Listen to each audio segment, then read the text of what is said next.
is it Yang? Andrew Yang. Yeah. Yeah, I support Andrew Yang. I'm Yang Gang. You Yang Gang. I'm Yang Gang. I'm ready for Yang Gang. Yeah. All right. So you think he's the solution for many of the issues that we have from a political standpoint, or do you think he's just gonna get in? Let's just say hypothetically he wins. Do you think he'll just succumb to? Well, first of all, I picked Yang like 6 months ago, 8 months ago, 9 months ago. I said this guy I think is going to be in the top 2 or 3 left-handed. Okay. Because he's so radically different than anybody else, and if he were in a debate with Trump would have a lot of trouble with this guy. Because usually in debates, he's very good at goading people, baiting people, getting them to get emotional. Okay. And Yang is he's a technology guy. He's very level-headed. Yeah, he's probably, he's not an emotional person. He's not going to take the bait. And so that's going to be very frustrating for someone for Trump, who's like a bully mostly. Correct. And tries to get people to kind of, as he calls it, I'm a counterpuncher. So he draws you in with his rhetoric, and then he hits you. Right. So I think in a debate situation, Yang would do very, very well. His policies, what he's talking about, I think economically makes sense. The American economy as an enterprise generates a certain amount of revenue, a certain amount of pre-tax profit, post-tax profit. We put money here, we put money there. We've got a big defense budget, but there's no reason why the people of America shouldn't get a dividend from the enterprise America. I vote.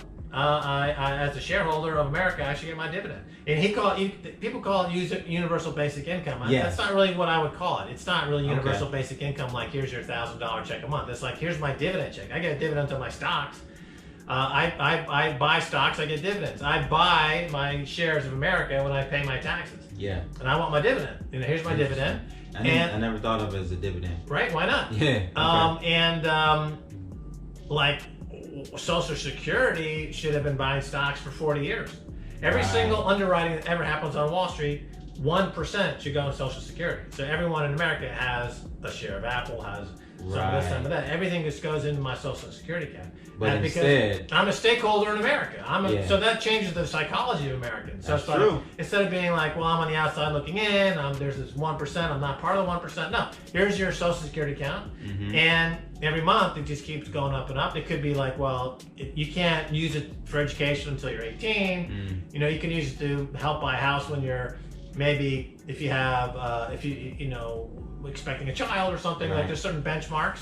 But that fund, like the sovereign wealth fund in Norway, is enormous, multi-trillion dollars, and they just because they happen to co-own the northern oil fields with Britain, and the Qatar sovereign wealth fund. I was going to say is in the trillions. Yeah. Right? Why doesn't America have a sovereign wealth fund? Right? We're supposed to be the biggest economic power in the world. Well, is it because we really aren't solvent?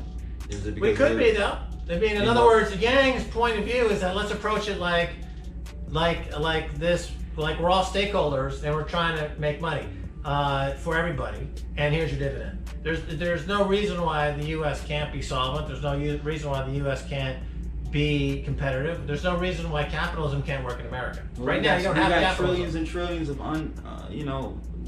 debt. How can we become solvent? Right, it's getting worse every single day. Right. But you look at the budget, look down the budget items. You've got obvious places you can cut. The military budget is, right. Or my friend Carl, he's down there in Florida. The name is skipping me right now. He's been on my show more than anyone else. Than any of my guests is Carl Denninger. Yeah, Carl Denninger. He points out that simply by reforming the healthcare system, that would boost GDP by 20%. Wow. Because the healthcare system, they're completely out of control. The healthcare industry, the insurers, and the hospitals are gouging everybody. I can't believe the amount of money I have to pay every month. I know. And then the deductibles are insane. And that just goes to administrators. It doesn't go to healthcare. Right? And it's overpriced by thousands of percentage points. So that right there would save you 20% GDP.